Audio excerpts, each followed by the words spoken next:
Morning. Let's start today's ECG conference.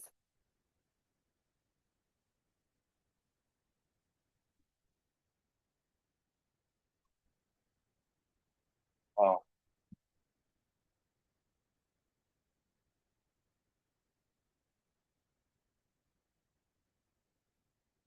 We're going to start first. Whoever's close to the screen. But that's the logic, I guess. That's why you sit in front. I assume.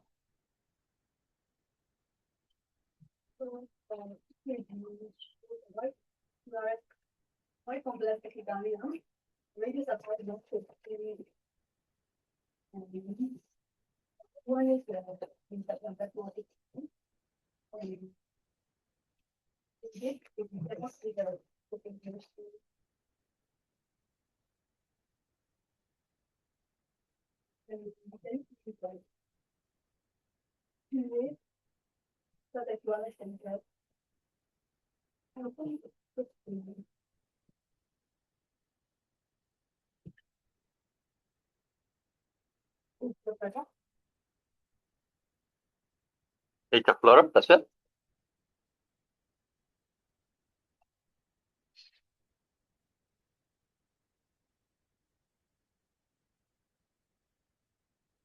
Okay, next. You finished already? Oh, that's so quick. So what do you think? Regular, after the ground 178. We can see the retrograde fever in the quartz complex. So I think it's a one-to-one conduction SVT with aberrancy. Okay, so how do you know the retrograde P wave? You say. What evidence do you have? Okay, gentlemen, ladies, when you say your ECG, you have to also explain the evidence. Why are you saying retrograde? That could be a sinus tachycardia. How do you differentiate from that? Unless you have very visible P wave where you can determine the axis, you may say this is maybe there's an atrial activity going on, but whether you the sinus rhythm, could it be flutter, could be any other form of SPT, right? Now, so I think you need to look at first of all, there's no AV dissociation. You're saying AV association, right? Okay. The right bundle branch block pattern. That's far you can go. Whether you can tell that's a retrograde P wave or not, I'm not certain yet. I don't know. I can't tell you that 100% sure. Oh, this is a sinus tachycardia, whatever. But I think you can tell. Now, if you're saying this is atrial flutter, so what's usually atrial rate of flutter? Your tachycardia rate versus the atrial activity. So you're saying there's a 2-to-1 block? Is that what you're saying? You need to tell those things, okay? So you need to be rational so everybody can understand common language while you're talking. You cannot just say atrial flutter. No. That's not acceptable because we are talking here, remember, differential diagnosis. We are trying to open the guy thinking. We are not interested in right answer, wrong answer here. We want to develop process of thinking, how to look at the ECG, and then you can have what evidence, definitive evidence that this is a flutter, not SVT, for example. Okay. So what evidence do you have here is this is atrial flutter, not SVT? Do you have any sort of a definitive tracing signal here in ECG? You may be all correct, but then we need to have your answer, right answer, okay? So think of QRS complex. Where is the QRS complex EKG? Absolutely cannot have any additional deformity when they are depolarized, right? Only during the diastole repolarization you can have a summation with different P wave or morphology changing. But the QRS duration, once you depolarize, that's it. Nothing else can change that QRS activity, right? Your refractory. That's why effective refractory is very important constant. So then anything else happen, QRS, within that refractory period, gotta be some other extra activity going on from atrium, right? So that it says that you can see this flutter pattern going on. Yes or no? Look at the lead 2. Where is the flutter wave best to see in your 12 lead ECG? Usually, if this is a right atrial flutter or typical flutter, you will see in 2-3 in AVF. then look for those leads. Okay. Yeah. So you thinking your rational manner and you start thinking that way, so you will make a better diagnosis. Okay. So your argument has to be QRS, that notching that we see, end of QRS is this is a sort of a QRS been notched, or this is a truly HR activity summation going on. Okay. That's something that you need to know. What other differential diagnosis you have so far? Just evidence, that's it? So let's, for sake of wrong, why is not a VT? Tell me. But that's a fundamental concept you have to explain, right? Because we go right on the branch block, wide complex tachycardia, bizarre looking QRS. And you first keep in mind, maybe you ask a medical student, oh, this looks like a VT. They're going to say, so could it be VT with one-to-one VA conduction, for example? So you need to think of those things you need to spell out, okay? Number one, I think it is. Number two is this. Number three is that. Not just like give you diagnosis, okay? All right, why is it not a VT then? Let's talk about it. First, B1 morphology, favor VT or non-VT? VT. VT or no VT? B1 looks like it has a typical RBBB morphology, which is against VT. Right. Why is that? First rabbit ear, smaller than Smaller. second rabbit ear, right? VT is reversed. That's a classical sign. First rabbit ear right bundle, taller than second rabbit. That favor for the VT. Not a diagnostic, but it favors. What else? B5, B6, deep S wave. R wave, S wave, ratio. Is not favor for VT, right? Okay. And then what else? Why the terminal S is so wide and deep? Because of the underlying bundle branch block. Underbundlement block plus. When is the right atrial flutter typically happen? COPD, any right-sided pulmonary hypertension. If that happen, your right ventricle is what? Overloaded, enlarged. They're going to be conduction delay. Then your terminal S, B4, B5, B6 is going to be wider. Make sense? So when you look at the ECG, you try to think about the rational physiology as well. Remember we talked to you before about this? So it is important to know all that. And then that's why we're trying to exercise your brain to make a differential diagnosis, okay? And what else? How about 2-3 AVF? Anything suggest VT? 2-3 AVF. No, there's no really anything that you can see, anything suggest VT there, right? Because of your axis is appropriate, read the trees upright and so on. If it was extreme upper, extreme lower axis deviation, then maybe you argue, but this is normal range. So anything else? Any other comment here? So can you point to where the flutter wave is going on here? We got to separate out now. atrial tachycardia, atrial flutter, or SVT. Tell me where is your flutter waves, if you think this is a flutter.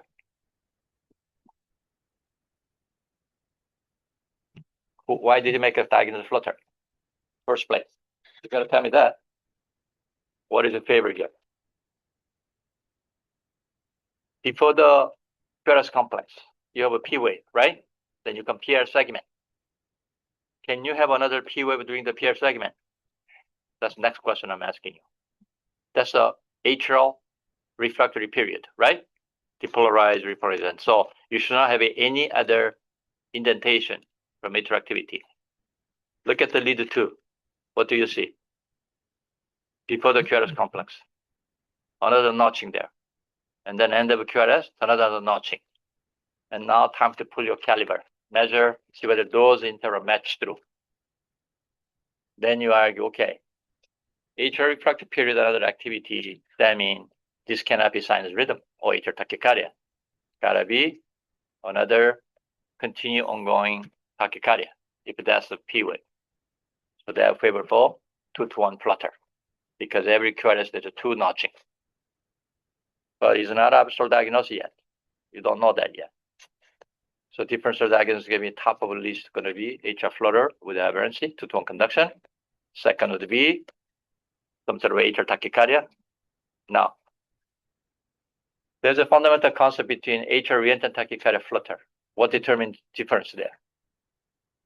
Rate, right? So what's the rate of this atrial activity now? How fast going? Can you tell me? About what? 300. Yes. So atrial flutter, the range of atrial flutter rate. If this was, let's say, 280, 240, no, you have to separate out. Okay. Anything else? Do you want to add in there? So next question is, why is this patient having this rhythm? What do you think? Now you need to be clinician, right? So we talked about a little bit of RV, possible overload, enlargement, and so on. Anything else we see here? For example, atrial flutter happened when? Acutely presentation, right? Pulmonary pathology. So such as pulmonary embolism, right? Hypertension. What else? Congenital heart disease, previous heart surgery. All these things you need to keep in your mind. Okay? So that way your differential diagnosis will be much better. So this EKG could be someone who had heart surgery, for example. That could explain why it's so wide. Because right bundle has a different degree of aberrancy. When they're very notched wide, you start thinking maybe right atrial scar, right? So those things that you need to keep in your mind. So that's why your interest, when you go back, fellows, please read the ECG every day. Because this is a pattern recognition. This is not anything intellectual about it. That's why AI can do better than us. Okay? All right. Any other comment here, please? Anything want to add anything differential diagnosis here? So top of diagnosis, atrial flutter 2-1. Could it be atrial tachycardia? Could it be SVT with aberrancy? VT, less likely. Okay. To the next slide. What is he here?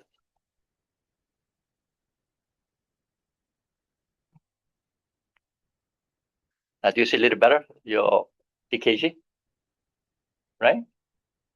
To get the 2-3 AVF. Remember, we just talked about that. PR segment cannot have another deformity, right? So there's a wave going on baseline and QRS marching through regularly. So unlikely atrial tachycardia, right? Unlikely retrograde P wave from whatever PT or anything like that, because the 2-3 AVF is negative. And then what is unusual about this flutter? The P waves, the flutter waves they seem positive in the inferior lead. Yeah, and then also flutter is a little bit slower than you like to see. You see there's between flutter wave, there is a resting segment there. Can you point where and then go point out where the flutter wave is the QRS. Can you point with your finger? Go up there. Take a look. You're the closest one there. I want you to point the flutter. 1, 2, yes. So you got 2-1 flutter, right? Look at the lead 2, much better. 2, lead 2, yes. So they are very slow flutter. So when you can see such a slow flutter, usually when you see flutter, it's a sawtooth pattern, right? Continuous. Why do you have a resting segment between 2? That you also need to think about it. Those are what? Drug. You give a medication to this patient, slow down the flutter. Second is what? Electrical imbalance. Third, we talked about, he presented the case last week. Acidosis does this. Okay? So you need to look into this EKG, try to figure out what is going on. But the QRS now, sinus rhythm B1, the flutter B1, that does not look like consistent with the previous atrial surgery QRS complex, right? So then your clinical differential diagnosis, previous atriotomy, scar tissue is out of window. Very unlikely. Okay? So they exclude one by one. So that is important. Okay. What did you do here when patient showed up? Did you guys, this is Spontaneous conversion or spontaneous change or what? They use it amiodarone. Amiodarone. Okay, that makes sense now. What else? That's all? Yeah. No other AB blocking drugs? Now she is taking. A patient taking Cabeter already? Yeah. Okay. Okay. This is 59-year-old female. Patient reports palpitation and dyspnea that began in September 2025, and these symptoms occurred 3 times a week, and duration was more than 1 hour. And she has been diagnosed with hypertension, diabetes, and hypothyroidism. And transthoracic echocardiography revealed enlarged left atrium with normal global aneurysm systolic function and diastolic dysfunction and eccentric LVH. And now she is taking rivaroxaban, carvedilol, valsartan, and amiodarone 200 milligrams. Mm-hmm. And she is scheduled for the ablation. Scheduled for ablation? Yeah. And now she is on the waiting list from Waiting Mongolian list. case. Wow, you guys are busy. Waiting list. Looks like a Mongolia. So if you see this patient in emergency room, you had, we discussed about this, and how would you make a differential diagnosis at the bedside? Not in Korea. Korea, they can give you, all different drugs. You guys in Africa or Mongolia or in Myanmar, you're going to make your care much efficient as possible and cheapest, quickest way you can deliver the care. So how would you do this? You got a atrial possible atrial flutter, atrial tachycardia, all that. So how we can differentiate that? First maneuver you do in the bedside is what? Carotid massage. So you want to dissociate the aventricular block. That give you 2 things. One, confirming that there's a atrial driving ventricle. Okay? So it is a atrial driving beat, that means an aberrancy. Number 2, during that time, you're going to record ECG. Look at the P wave or flutter wave axis.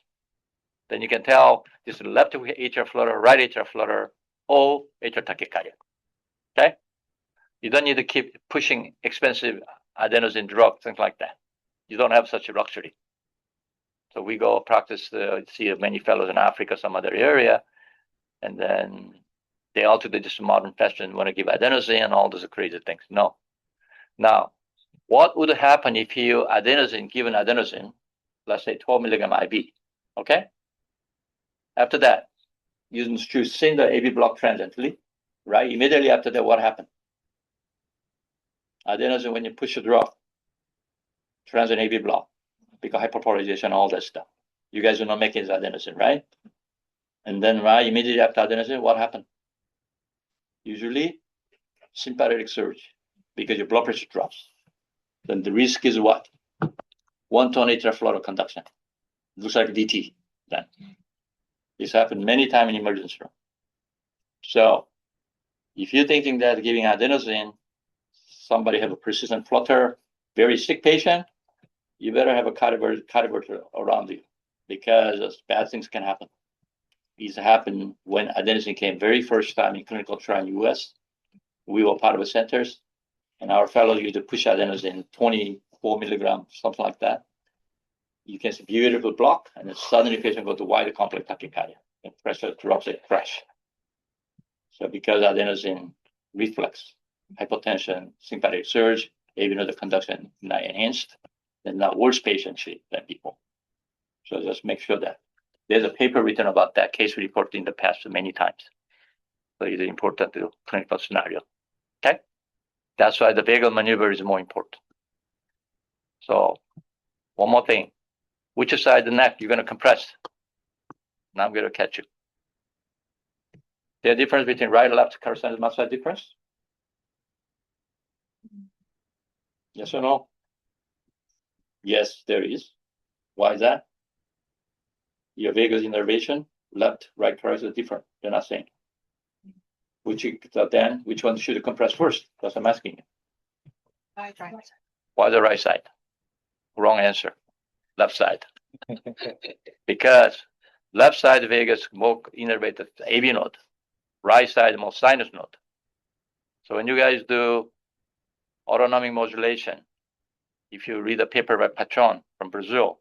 What he does, he stick the catheter in the right internal jugular vein, stimulate the right jugular vein, ganglion plexus, not the left, because he want to see sinus node suppression.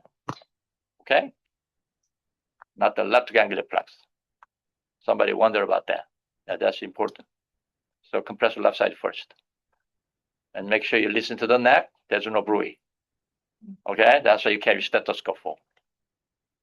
I know many guys these days don't even carry stethoscope, unfortunately, but still very useful tool. Okay. So you guys are clinicians. You're not technicians. So you need to start thinking what to do. Okay. Any other comment? Anything to teaching point here? Does the size of the right atrium influence the flutter rate? Well, I think probably does. Let me put it this way. But what drives the most? If you remember EKG, what drives your P wave? The dominantly right atrium. Okay. If you look at the basic sinus rhythm ECG, therefore, I think when we see right atrial flutter, they tend to sort of express much more pronounced the right atrial activity than left atrial activity. Okay, unless your right atrium has a very much scarred, diseased, then your left atrial expression going to be more so than right.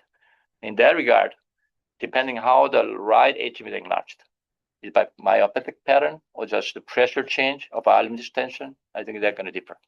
The answer for you. Okay, so that's why the right atrial mapping, 3D mapping, gave us many important lectures about your right atrial EGMs and T wave morphology correlation. And that's what I said about the atriotomy scar, for example, would give you T wave notching and separation, so forth in sinus. So those are the important concepts. Yeah. So, for example, you have no intra-atrial conduction delay, but if you have even left atrial enlargement, they tended to augment the P wave. P wave get taller, right? Remember that surface ECG study you guys do? So that is what the reason is. Okay. And second is that the what? Right atrium is a more anterior structure than left atrium. Therefore, your surface ECG, limb leads, and many other leads are closer to the right atrium.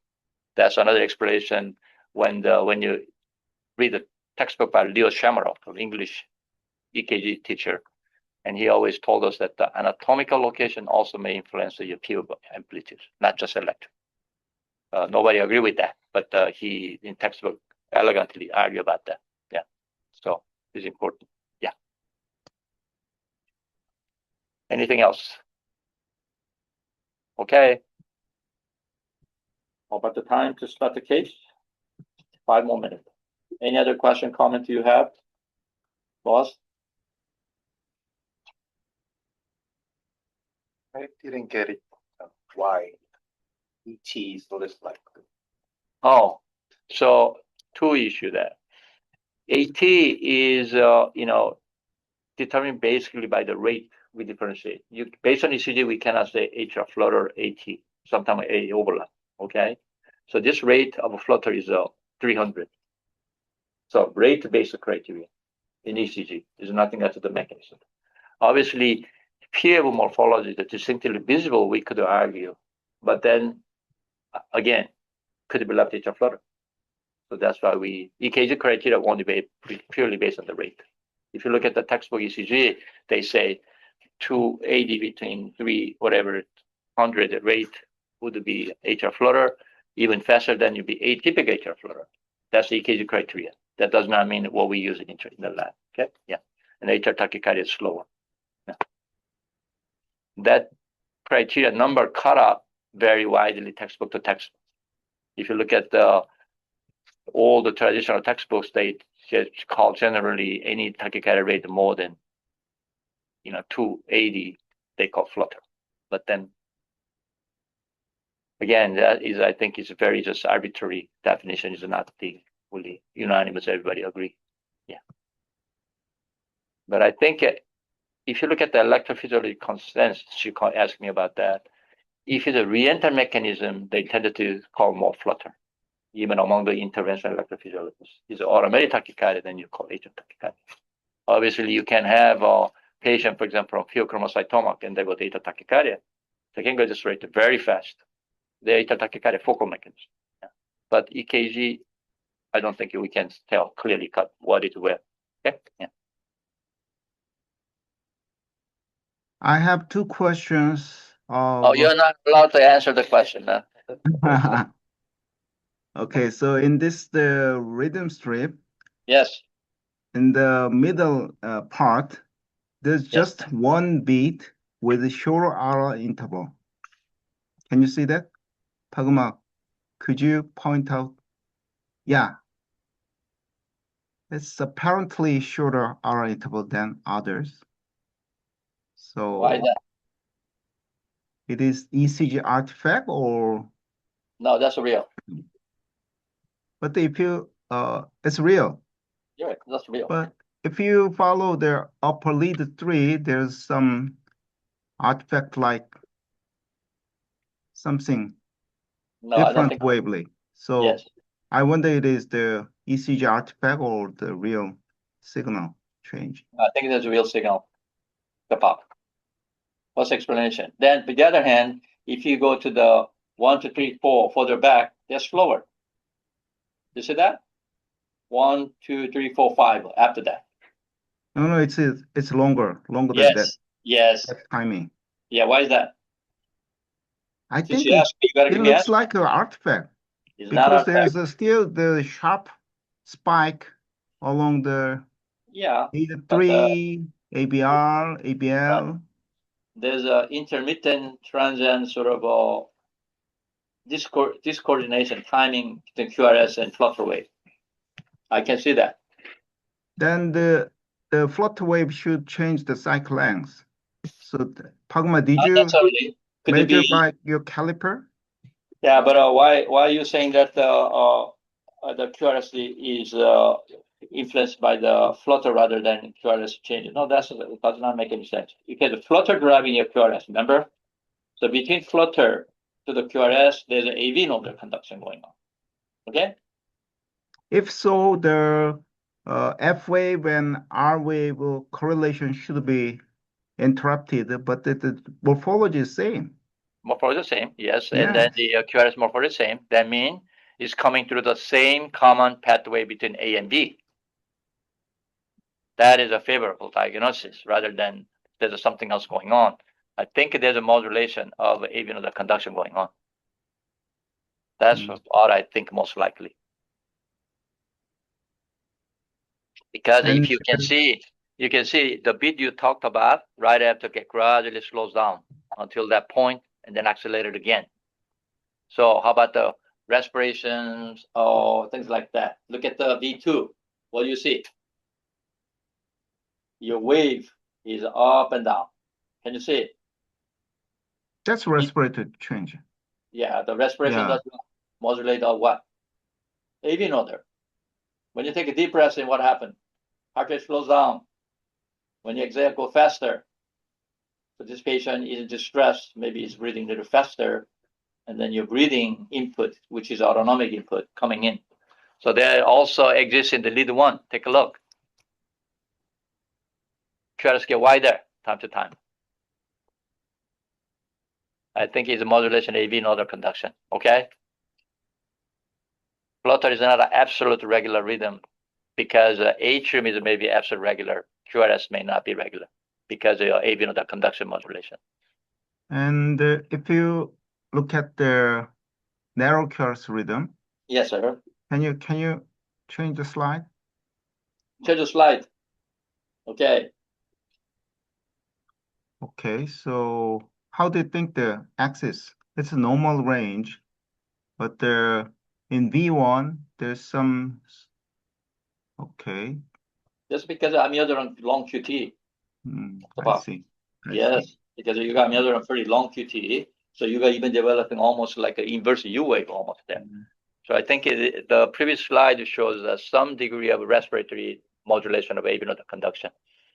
That would be my answer to you, but I don't know whether, am I right? You can find another different answer. We can talk about it. Yeah, still I'm thinking about the potential, the ECG artifact. I don't think it is because it's too regular. It's a common pattern.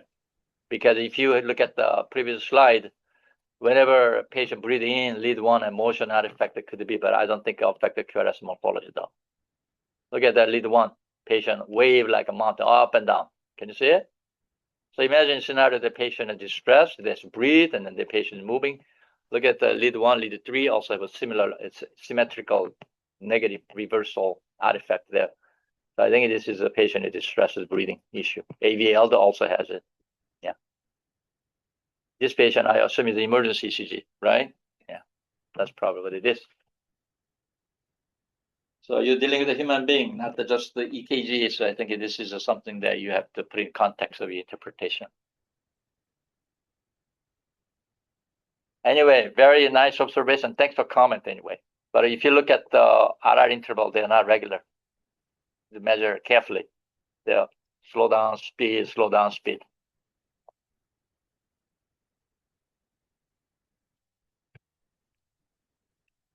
Anybody against the idea, different idea?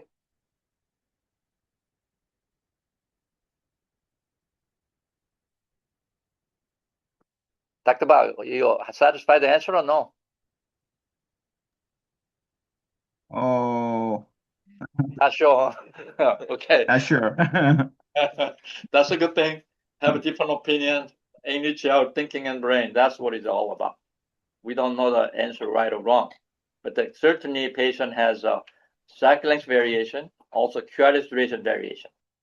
This QRS, I'm talking only QRS, not the P, flutter wave, okay?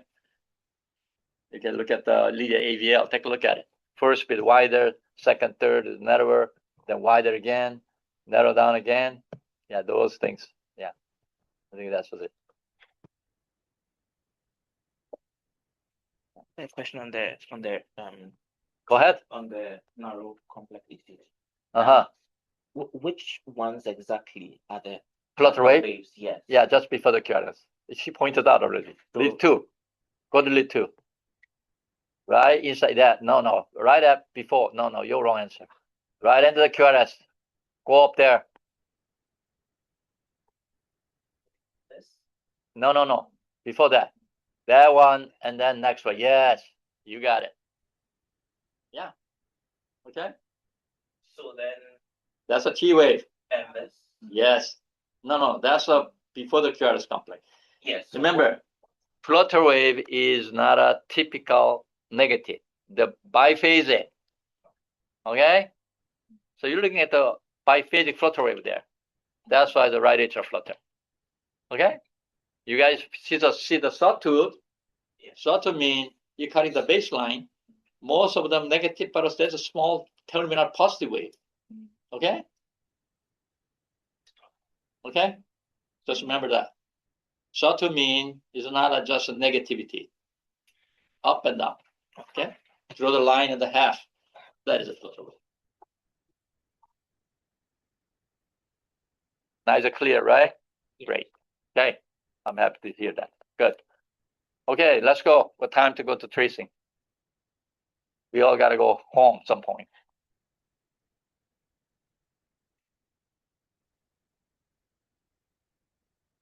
Anyone don't understand my bad English? Ask me, okay?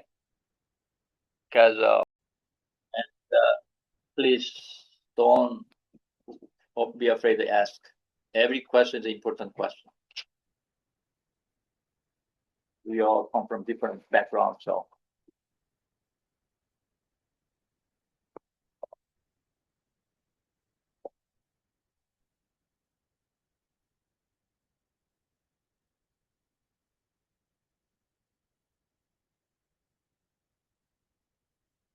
Good morning to everyone. I am Gil, and today I'm going to present my EGM conference. Thank you for joining. Let me share my case summary.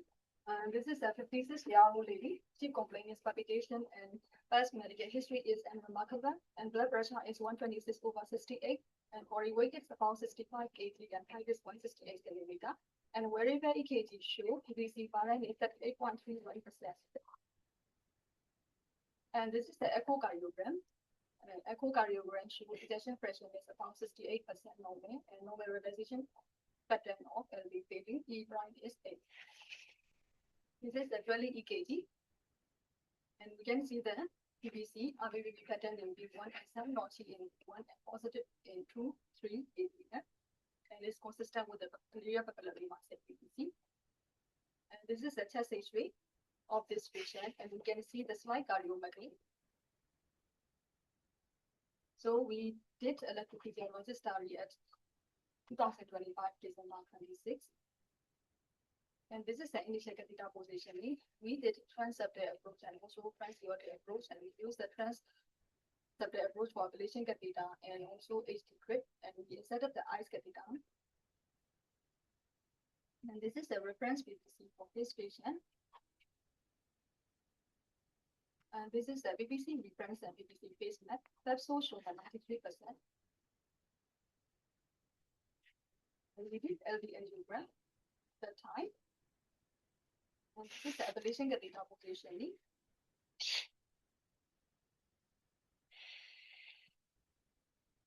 And this is the video of intracardiac echo and showing the anterior papillary massing and ablation catheter positioning. And this is embedded with the ablation catheter. And mapping this show that 21 millisecond plus happen. That's not big.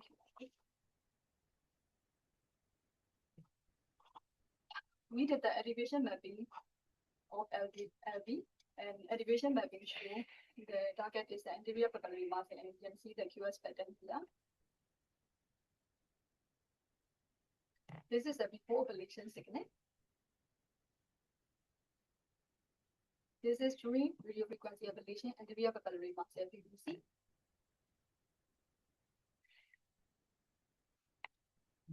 This is the ablation of signal. After ablation, PBC is successfully eliminated.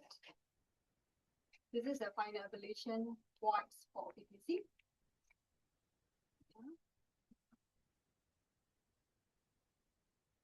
And then, after PBC elimination, atrial tachycardia is ongoing. This is a tachycardia cycle length. Let me show about the TCL is 446 millisecond, AH is about 166 millisecond, HV is 33, and VA is 241 millisecond. Tachycardia cycle length is stable, and so I think it is the atrial tachycardia. And we did right atrial 3D mapping and elevation mapping at right atrium show the target is the paraphysian area. And consistent with the paraphysian AT. This is the ablation catheter positioning. This is the before radiofrequency ablation signal.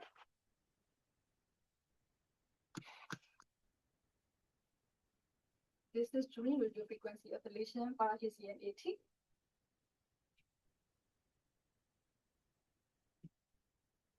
This is the after radiofrequency ablation signal. And then we did grade 1 to Bayesian AT Mika again. And another ablation was 10. This is before RF signal. And this is RF signal.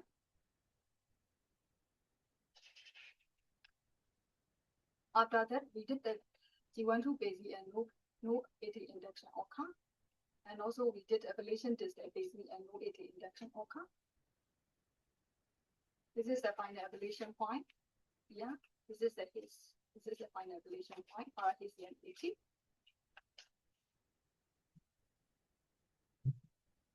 And this is the final EGM radiofrequency ablation.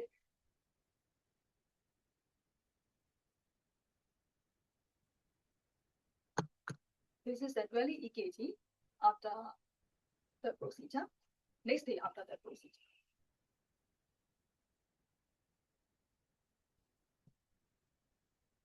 Thank you for your attention.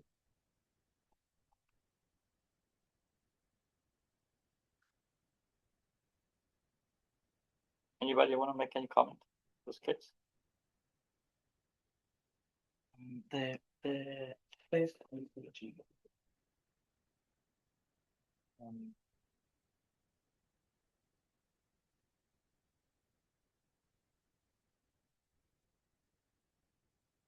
I'm not sure the localization to the anterior papillary muscle. And if then what about the PBC's mixed diagnostic of an anterior papillary muscle location? Because yes, it looks like it's coming from the left side, given the positive axis in V1. No transition there. Yes, no Right. transition. And then lead 1 is negative, suggesting a fairly posterior location. But because there's no transition, I'm thinking somewhere more towards somewhere close to the LVOT. But I'm not sure why it's anterior papillary muscle. It's a little one has a small R right there, narrow, and you got deep S wave, right? And there now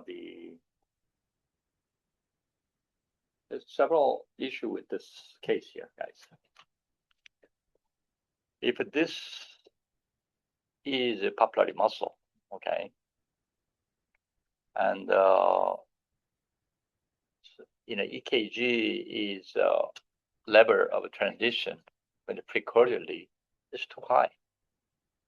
Okay, even though they are narrow, because probably involving somewhere around the anterior fascicle, maybe close by that area, but it's not typically we would see anterior papillary muscle.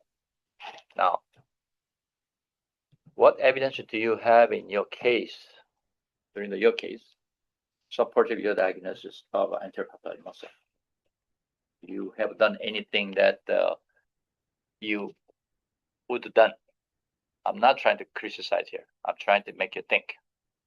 You had a tool on your inside your heart. What did you have? Ice catheter. What did you use ice catheter for? Just for the transeptal? Wouldn't be an excellent tool for look at the papillary muscle intracardiac echo, and then confirming that your catheter indeed is sitting in the top of papillary muscle. You have evidence of that here. Did you try to record the ice catheter image? That's what I'm asking you. So where is your catheter here? Where is the anterior papillary muscle? Where is the This is here is anterior. Hmm? Here. That's our RV you're pointing. LV is in the bottom. Okay? That may be moderate event, what you're looking at. The white thing over there? Am I looking wrong thing? You actually image is flipped around. The LV the bottom. Am I right? Am I wrong or am I right? I'm assuming that's what the LV is the bottom. RV is in the top. Because it looks like certainly looks like the mitral valve annulus to me when I looked at it. And then I can see posterior papillary muscle there. So if you look at carefully your anatomy, anterior papillary muscle, posterior papillary muscle, they're not too far away in normal heart. Okay? And also papillary muscle is a very complex structure. Some patients very big, occupy more than 15% of the LV cavity. So it is something that, posterior papillary muscle, you can see in fluoroscope, angiographically, reasonable good level of concept, but the anterior papillary muscle is very difficult to visualize angiographically, okay, because they tend to be smaller, and then also location-wise, and the LA or RAO view angiography, you can guess roughly where it is, because you can see where the posterior papillary muscle is. So I think it would be nicer if you had your catheter ablation position tagged and then pointing to the papillary muscle. Okay, that's the first comment that you have. Second thing is that if you're ablating posterior papillary muscle, anterior papillary muscle, I know you guys trust too much about the 3D mapping grid business. Would be nicer to have another catheter, reference catheter inside the left ventricle to orient yourself better. In other words, when we do any conduction system PT or either papillary muscle PT, any of those intracatheter PT, you may want to mark landmark catheter inside the LV to serve as a reference to you. And then that relationship give you where the catheter exactly is. First, fluoroscopically. Second, electrocardiographically. You have not presented to us any evidence that this is the anterior papillary muscle. This coming from the any garden variety trabeculation, which potentially can be a source of focal PVC.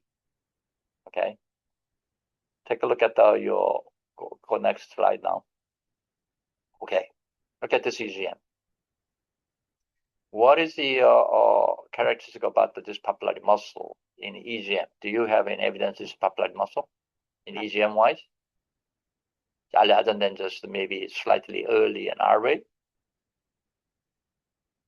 In your catheter pointing right direction, I agree with that because of distal related proximal.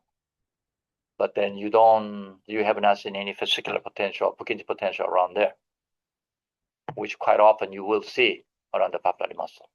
But those Purkinje potentials are bystander, they're not an active part of it. Simply because the Purkinje come before the local EGM does not mean that's a focus, because the Purkinje conduction is much faster than local activation. So unipolar signal would be good here. So I'm making this comment for you guys when you go back to your country doing this case. Okay? You don't have ice catheter in your place. So you're going to have to rely on your EGM. So it is going to be very important to have a reference catheter, number one, LD. Second, mark the left bundle conduction system, his bundle, left bundle, so on. And then you can map this thing with the second catheter. Okay? All right. Go next slide. You do pace map there. You did the pace map, right? Okay, go back to pace map. You had the pace mapping. You showed us earlier. Okay. What do you think about this pace map? So we talked about this before, whether 93% match or whatever does not make a difference, okay? But if you look at the lead 2, they're not same. You see? Lead 2, you shows clinically much taller R wave than your pace map, okay? But the rest of it looks pretty good. Now, the question is remaining, and because of a little difference here, would be, bad side? Not necessarily. However, it's going to depend upon your output, your pacing here. So you got to make sure that the golden rule of a pace map is that you're going to start pacing coupling, same coupling interval. In other words, sinus to the PVC coupling like you measure clinically, let's say 400 milliseconds from the preceding QRS to the PVC onset. You're going to pace that cycle length. That's golden number one. Don't forget that. Number 2, your pulse width has to be 0.2 millisecond, 2 millisecond pulse width, okay? Not wider, not shorter. Number 3, sensing on, and the dialing up your power, 0 MA2 gradually goes up. First bit of capture would be the best pace mapping QRS complex. It's not just to turn it on and output of 10. No, because you can capture far field and your pace map might be wrong, even though you're in the best spot. So this is a rule of EP, okay? You guys don't discuss this in the case. So I'm just teaching you right now. Do not pace high output because you have a far field capture phenomenon and then you're going to mess up your map. It is important. Second thing that you look for is what? Look at the stim to the QRS. Comes right up, right? Stim to the QRS. As soon as the capture, QRS complex onset right on, right? What does that mean to you? There's a lot of information here you guys need to understand. Some patient you pace and then pacing spike way before your QRS onset. What does that mean? There is a scar tissue between your stim to the onset of QRS complex. So structural heart is VT, for example. You pace, onset of QRS is 100 milliseconds later. That means you're pacing channel of scar. That's how I know this is not a scar tissue. Okay? So this is important concept I'm telling you right now. So each pace map is not necessarily capture, not capture. Low output pacing capture, then capture to the onset of QRS, long or short. That's the second information you need to get. Then if it's long, this is scar tissue. That against the papillary muscle VT, diagnosed are long. Make sense? That's why when you do route of entrainment VT, longer the stem to the onset of QRS complex, better that scar channel isthmus, that's what you're going to be ablating. That's the ischemic VT case, for example. So those things are you need to keep in mind. All right. So map looks okay, but it's not a perfect. Okay. We talked about this before. You want to get best map as you can. At this point, what you do? Map more around this area before you put that. Say, oh, PASO says 93%. No, I don't care what the PASO says. I want to almost same, much as possible. So this sign shows you, yes, you're close by. So moving cat a little bit more around, try to match better. That would be your attitude as a fellow. Not step on it. Oh, look good, burning. No, that's burn mapping. That's what you should not do. So think about heart as your heart. Because look good does not mean good for you. If your heart, somebody want to look good, you're going to burn it? No, you're going to say, no, I don't want you to burn it. Why should you do that for somebody else? But try your best, especially when you have no 3D mapping. Otherwise, your map can be all red or all wrong. Okay? All right. Next, keep going. Okay. Here, you did not have a CS catheter before, then it looks like you add on. Is that catheter the CS catheter? Or did you put it in that diagnostic catheter, quadripolar? Where they're going? In that LAO view. Doesn't look like going to see. Is it CS catheter? Do you remember? At the very beginning, your first slide, you didn't have that catheter. The diagnostic catheter, quadripolar. Yeah, that one. Yeah. Where did you put that in? You go back first slide, you had only 3 catheter. Ablation, grid, and ice. And then that catheter showed up suddenly. And this is a LAO view. So maybe this is a CS, maybe not. Hard to know. Because the mitral valve is going the other direction a little bit to the more horizontal. Because you have this LD angio. Maybe the CS, hard to know. Okay, keep going down. So when you do this kind of case, you guys need a bundle catheter. Heck of what you're doing before cause a complication. Okay? So don't do, this type of procedure, please. You need the CS catheter, you need coronary bundle catheter. If you have special working left ventricle, then you know where the mitral valve annulus is, then you have a better idea where to move a catheter. You're shooting in the dark here. If you have no ice catheter, then you'll be a problem here. Okay? So I assume that's a transeptal catheter going to the mitral valve crossing the left. Am I right? Is that a deflectable sheet or just SL1 sheet? Deflectable. Okay. So you don't have this tool in your country. All right? Okay. So is that breather catheter looks like going straight coming transaortically, coming down toward looks like a posterior vascular area. Ablation going to the anterolateral. So I wonder whether this is going to the, a little bit more and close anterofascical rather than papillary muscle, but it's hard to know without ice catheter. Okay, keep going. So this map, what do you think about this EGM? Now 3D mapping. Now you need to know, right? So you have a map, and on the right side you have EGMs of a grid or ablation. I don't know what you signal there. Okay, what do you think about this signal? What order are we showing? Bipolar, ablation, and then unipolar? Okay, so PVC unipolar shows what? Early onset, QS. but it's a QS notching is what? Initial QS. Yes, that's a positive. That tagging is wrong, by the way. Okay, they're bipolar. Bipolar tagging is a mismatch with the unipolar. Because the bipolar is later than unipolar. How'd that be? If it's the same signal. That means what? The guy mapper is wrong. Okay? So don't trust mappers. Something here. If you look carefully here, this signal. Answer is actually here. This guy here. The teeny guy. That's small potential. You see it? Take a look. There's a signal. So I should take the front, not back. Your map would be wrong. If you look at that red map in the right side, left side, there's an early point there. Yes. So what I'm trying to tell you, if you're going to use a 3D, your stage, you're going to go through the EGM every one by one, recorrect those. Don't trust the mapper. This is automatic tagging they're using. Okay?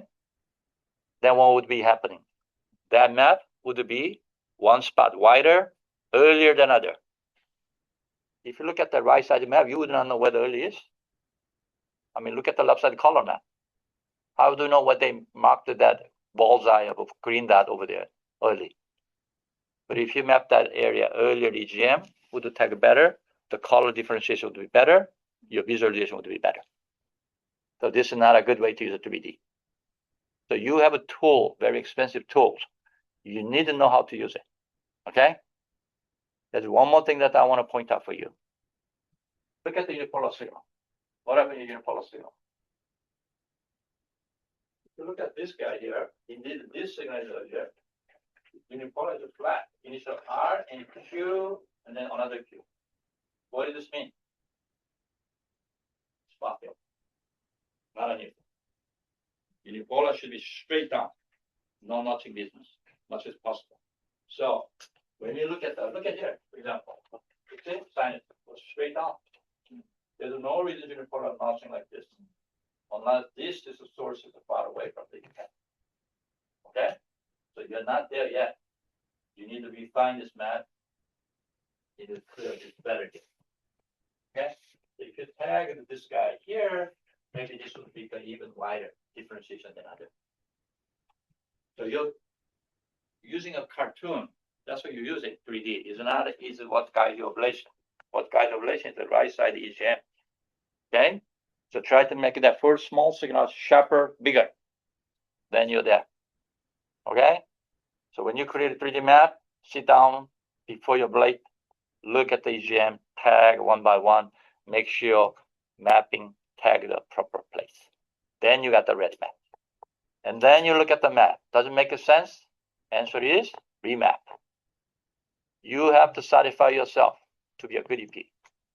Only way you guys can get better. People ask me, how can we not learn EGM? Because you don't look at it. You got all the tools right there.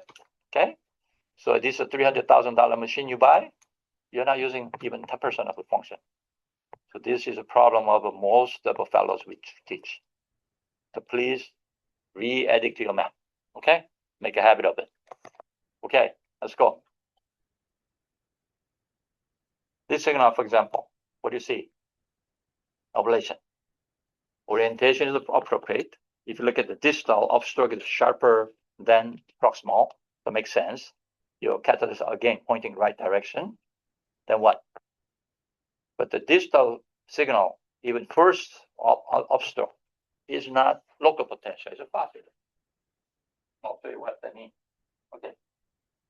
If you look at your sinus rhythm, it's a far field, this is near field. Okay? Here. This is a far field, this is near field. Far field earlier. So you mean these two explanations. One is that this focus is different from the endocardium. You may not find it any better than that signal. But until you say that, you got to move around. Make sure that that is the early signal. Okay? Then you satisfy yourself, okay, this is the early signal. Then this tissue source is going to be deeper from the endocardium. Okay? What did I tell you? Why Dr. Park loved to burn 50 watts, not 35 watts? because of EGM. This is going to require a higher burn. Rather than if you, let's say that your local potential is very sharp early, you don't need it 50 watts, you need it 30 watts, 35 watts. But if the far field is the earliest, and then near field is a little later, you got a deeper focus, you're going to deliver more burn. But before you do that, you got to make sure that it's safe to do that. Tissue thickness, impedance, all this comes. So we are doing this all rationally. We are not doing this by shooting by idea. Okay, today the 50 watts day. Tomorrow, no, we don't do that. That's how we argue with them all the time, discussing intellectually, okay? So I say 40 watts, you say 50 watts. 45 watts, I say 50 watts, whatever. So these things may, outcome difference. So we are trying to use the tools as a maximum, as much as you can, but with the rational thinking, not just guessing. Please look at the EGM, okay? Keep going. Okay, so you got rid of PVC. Next thing, what you look for after the ablation? PVC, what do you look for? After you ablate PVC, always look at the QRS complex. Make sure that did not change. You did not do anything bad. Segment elevation, things like that, okay? Ablation is not the problem here. Problem is not cause complication, okay? So you've done that, that's fine. After ablation, the local signal changed? Yes or no? What do we know? Go back. Yes, you look at the initial or the far field, the R wave, local sharp potential, okay? Then go to the after ablation. What happened? You lost that local potential. That sharp potential gone. Yes. Far field still stay the same, but that tall, sharp local potential, they reduced. That means you burn that tissue. Make sense? You got to confirm what you've done. You got to see the result. And EGM tell you that. All right? That's why you need to display unipolar. Unipolar light segment going to be elevated. QS is going to be deeper. All these changes you see. Okay? Great. Let's go. Next. Okay, you subscribe like that. Your map still looks lousy. I'm sorry to tell you that. Okay? So make it better next time. Okay, you should see like a bullseye. This is a focal tachycardia, right? But look at that. Red, green, purple, all together there. So how can you convince that someone that's the early spot? So never show this kind of thing in conference, okay? Especially when you're presenting case internationally. You really want to show, because a lot of people are going to criticize you. Yeah. Okay. Okay, next. Okay, now what about this tachycardia? I'm curious now. So first question I have, indeed you said it's a Parahisian AT. How do you know this is a Parahisian AT? Since you don't have any other catheter, you can only grid show me. You don't have its bundle. You don't have a CS catheter. How do you convince this is a Parahisian tachycardia? Did you do the pacing maneuver, or did you do something different? Or I have no idea right now. I'm very confused about this. We did the pressure maneuver and we did division mapping at RE. What you're showing there is that's a what is a right ventricle? That's showing me. That 3D map you're showing me. Now go back there. This is RV. What are you showing me? Is it left atrium? Right atrium. What map this is?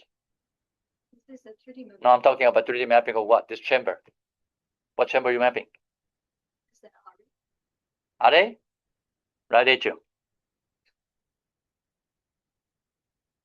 Okay, so that's his bundle area. That's what you're saying? This is in here. So you have his bundle tagged? Where's his bundle? Okay. Let's talk about definition of Parahisian tachycardia. What does the Parahisian mean?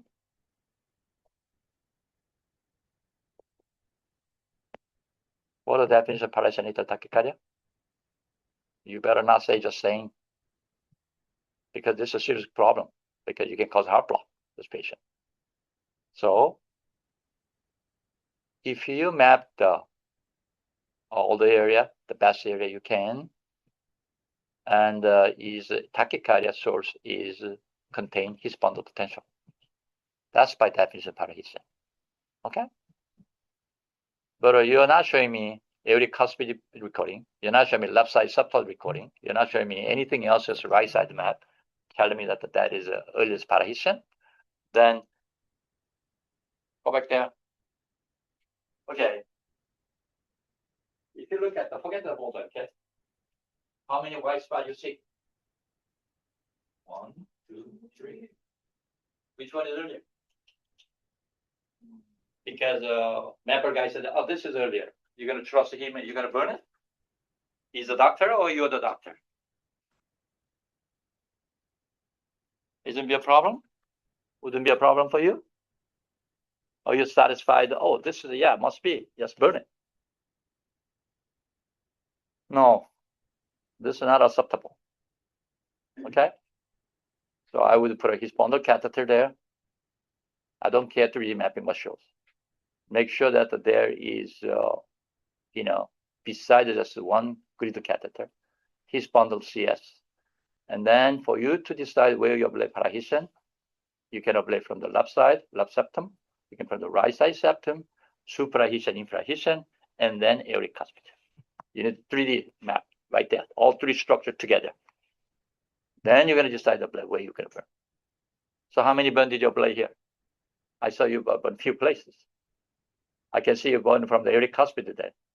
Am I right? Did you burn from aortic cuspid? So how come you don't have aortic cuspid activation map there? I assume those orange dots are his bundle potential, correct?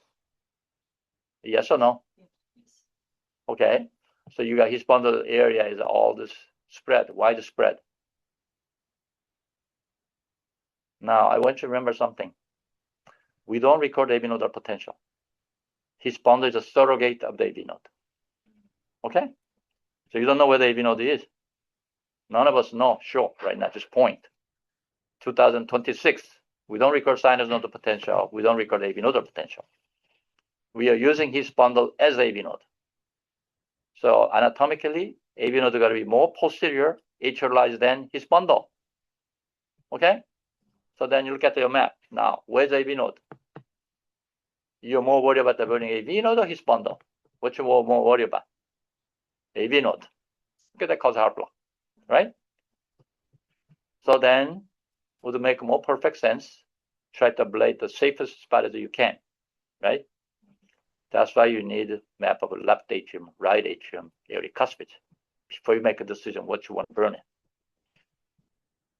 Just don't do things without thinking. It's an important concept. So if I say my fellow that, oh, this is a parasin less ablated, yes, as long as you have the all three map, as long as your ablation signal has no his bundle potential, and then you think it's safe, even then, you're watching what? Junctional rhythm. You may burn no his bundle area, suddenly patient having junction, you better stop. You're irritating the AV node. You continue burning, you're going to have heart block. Okay? Non-chronic cuspid burning is not as safe. Okay? In this institution, there's interceptor pathway burn the left cuspid heart block. So, don't want to do that. Most golden rule, no harm to the patient first. So you shouldn't be doing these things. Okay? Especially in third world country, you're gonna do all by 2D. So you better map all this, put an EGM together, and then make a decision where to burn. Okay? So please put a diagnostic catheters properly, study the patient, and so on. You do. Okay? So need a CS, his bundle least in this patient. I mean, even though you use a 3D mapping. So 3D mapping is not an accurate thing as you think. You know, error of 3D mapping, I can tell you right now, if you make a stereotactic recording of your catheter motion, up to 8 millimeter range.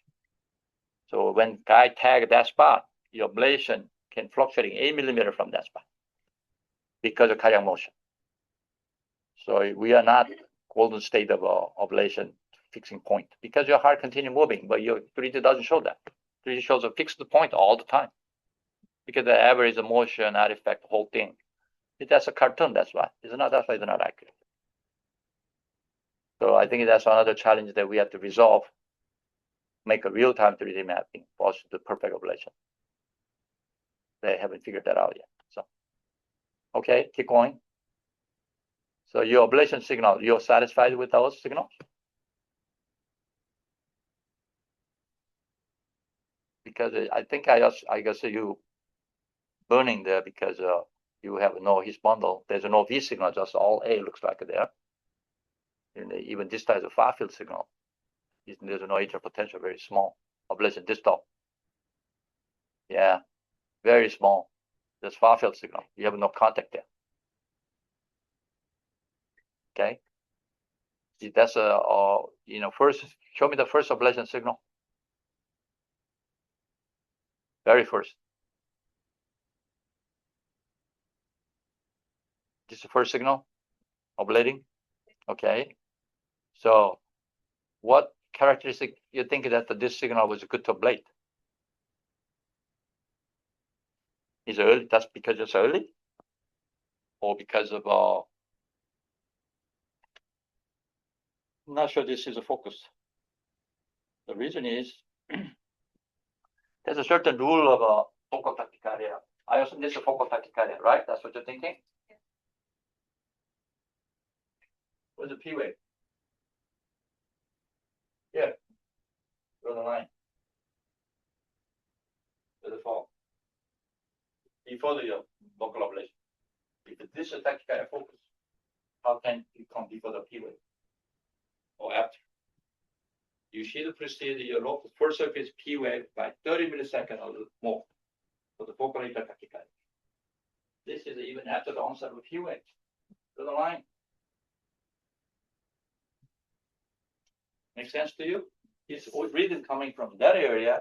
That should be earlier than surface P, because P is renal activation atrium, right? This is coming after. So that's a common concept, rational thinking that you have to do.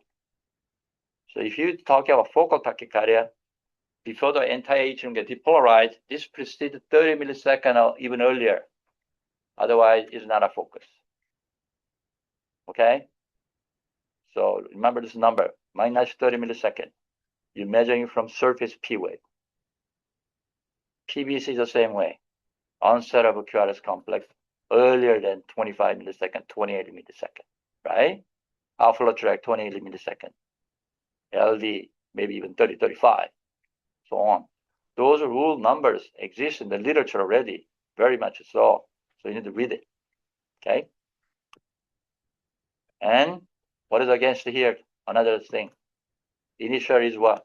Q or R? Q. That means what? Your catheter already passed the impulse. This is someplace else coming from. Remember, when you're looking at the focus of your ablation catheter, it should come R, not the Q. So there's many criteria that I'm not understanding here. So I'm just concerned that what is, outcome of this thing, but you got rid of tachycardia, I assume so. What can I say? So there is, I think, some issues here that when you guys doing ablation, this type of procedures. Okay. Again, we're not criticizing anyone, but we are trying to make you guys think better. Okay. This is all about education. Just stay in this side of this room. Everybody understand that. Okay. Anything else? And then after the ablation, what did you do? Induced by what? Give isoprel, all that, I assume.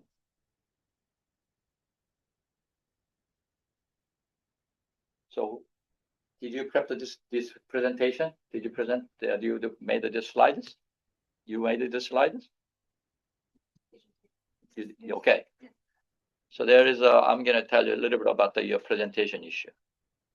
This is for your future presentation for the when you go to the international conference, things like that, you present the case.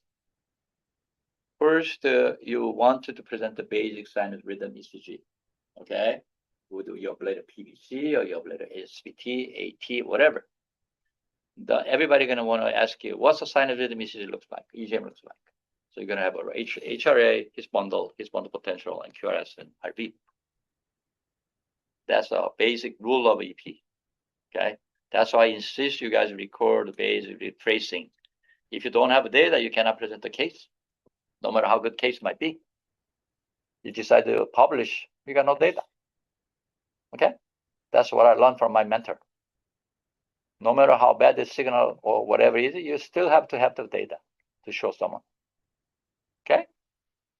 You always think about just doing case, but one day you decide, oh, I'm going to write a paper on this. Yes, you had a bunch of experience, but then no data. Can't write anything. You're an academic institution, so you better collect the data. So that's why I insist you do baseline tracing, sinus, his bundle, RV, if necessary, CS, EGM together. That's your baseline. Boom. And then why the information is so important? This patient history. What she showed you. Show me your history. I assuming all normal, other than PVC. That's what you told me, right? Anything here? No past medical history, just palpitation, just PVC 38%. So you're just showing me very brief information that average body size patient, young lady or old lady, but average age lady, without history of pathology. So then your EGM should be normal. Sinus rhythm, avionic conduction, all should be normal.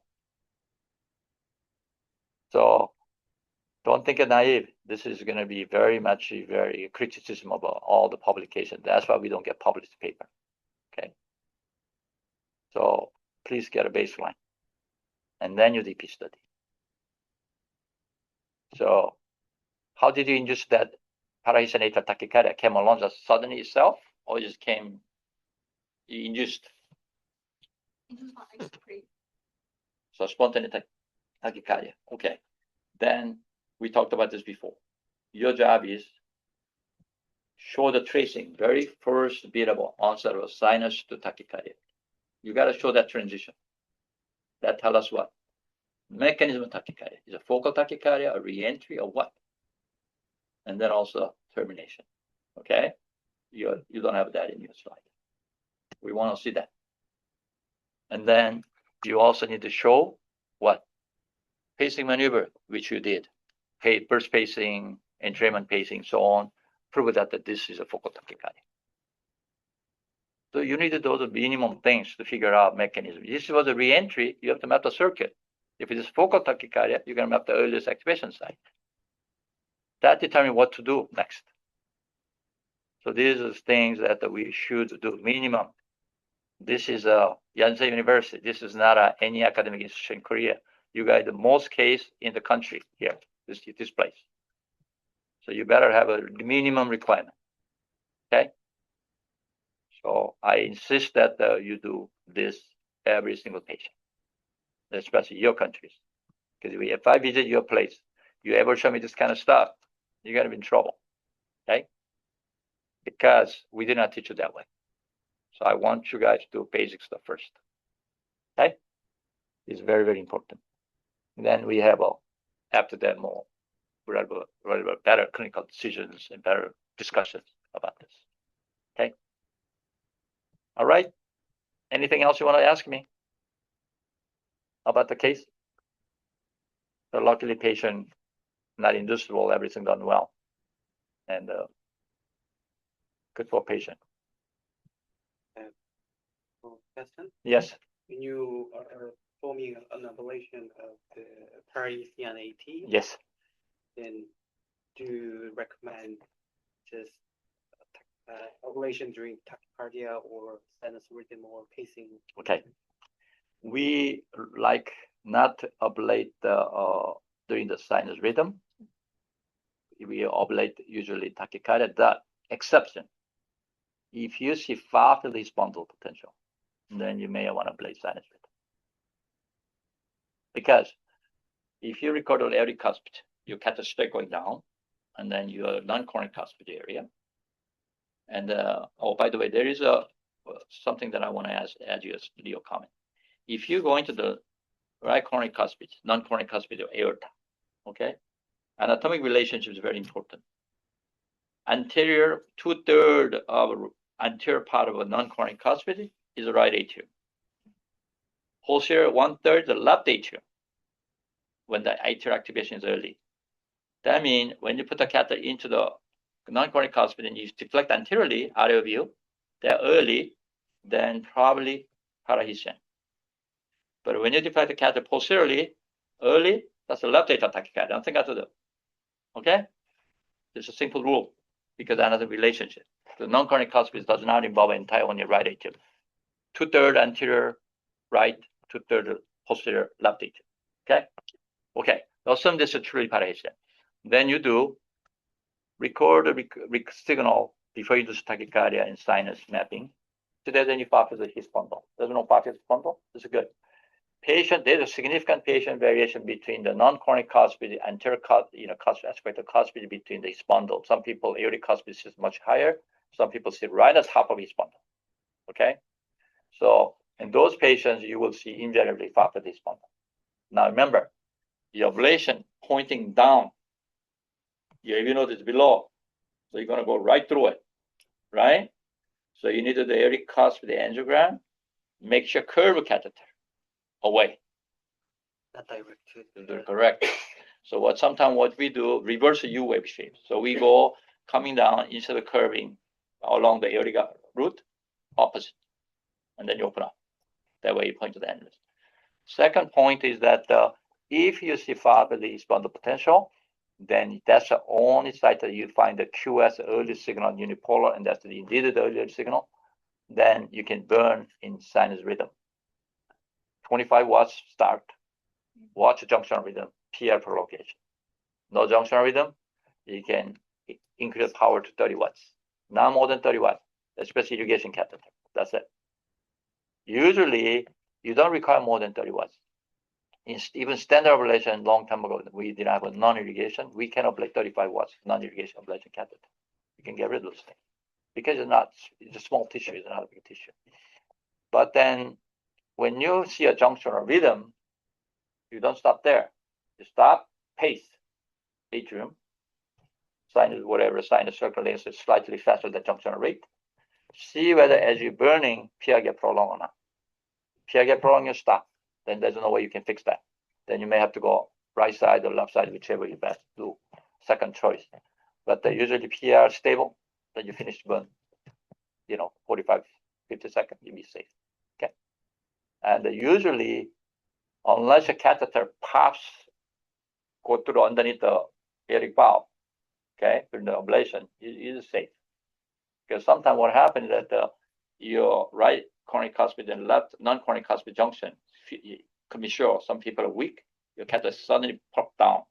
That will be right, but the his bundle right there, then you cause heart block. So most of the cases that see published heart block cases, the catheter jump down. That's why safe to curve it like this. Yes. The second important point is that when we use the blade, irrigation of non-irrigation resistive burn, you cannot burn leaflet. It's a fibrotic tissue. Now you got irrigation, you burn through. That's why it's more reason to curve it. No, never point to the compact node. Okay, that's the different physiology now, different ballgame. So there, I talked to you before, you guys. Either aortic cuspid PVC cases, some people ablated from above the valve cause aortic insufficiency because of annular adhesion of the necrosis of the leaflet. And patient need to go to valve replacement, TAVI, unfortunately. So you don't want to make things worse than the way it is. Yes, please be careful. Yeah. Non-irrigation, safer, but still I recommend to do aortic cuspid angiogram, make sure you're pointing to the annulus, not to the leaflet. Okay? And again, I remind you, third world country guys, when you don't see anatomy, you a little bit have a thinking about complication, do angiogram. See anatomy first before you decide what to do, please. Not understand anatomy, don't do it. Okay, so you're gonna regret yourself. Okay? Yeah. But all this we are talking is feasible without 3D. You don't need a 3D to do all this. What we talk, parahesian, PVC, PAC, papillary muscle VT, all this stuff. You just have to have a proper tools, proper catheter in the right place to monitor your ablation result. Yeah, minimalism is a good thing, but not cost of safety. No, absolutely not. Safety the first. Then you talk about minimalism. Okay. Unless the guy is very much experienced, different story. I can tell you history about the ablation. When we start doing left side ablation pathway to transeptally, there's a very famous professor in Germany. His name Karl-Heinz Cook. Carl was the fellow of Sonny Jackman, Oklahoma, for 1 year, and I was there with him time to time. Carl, when he decided to go to Germany, Sonny Jackman put out like 5 different catheters to WW, okay? And he got sick tired of it. He invented the story of a single transeptal catheter ablation left side pathway. Guess what happened? He got chewed up so much in an international conference, he got basically regret that he done that. Because you can do it, yes, you can do it. One transeptal, no other catheter in the floor empty, moving around the mitral valve annulus, ablate it. Yes. Then what? What did you prove? Is it feasible? Yes, everybody knows it's feasible. But it's safe? No, it's not safe. Patient developed mitral valve fistula because he went so many times. So the patient going to valve replacement. That's a story I'm telling. So everything you can be done minimally, efficiently, safely. Yes, I agree. But think of safety first. That's what you do in your stage. You don't want to have a complication, please. Okay? In the United States, if your patient get complication like that, there's no way you can defend yourself. Okay? You be paying millions of dollars of compensation. Okay?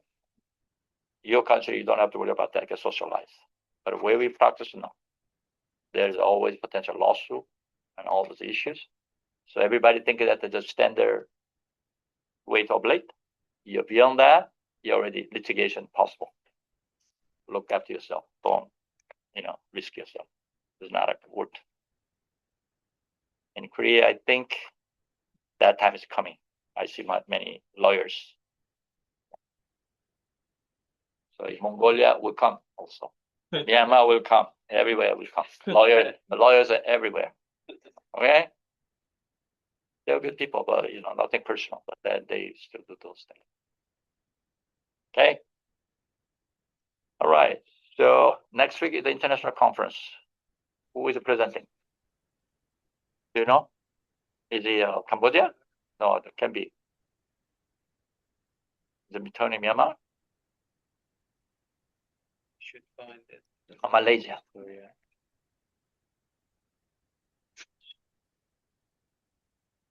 I don't know who's done, but anyway, I think I'll be gone.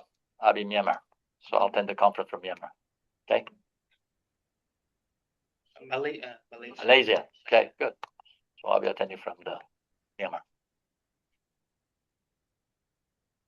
All right, guys. Thank you so much. Keep it up. Doing good work. We still can be the best institutions. Okay. Yeah. 감사합니다. Okay, Dr. Park.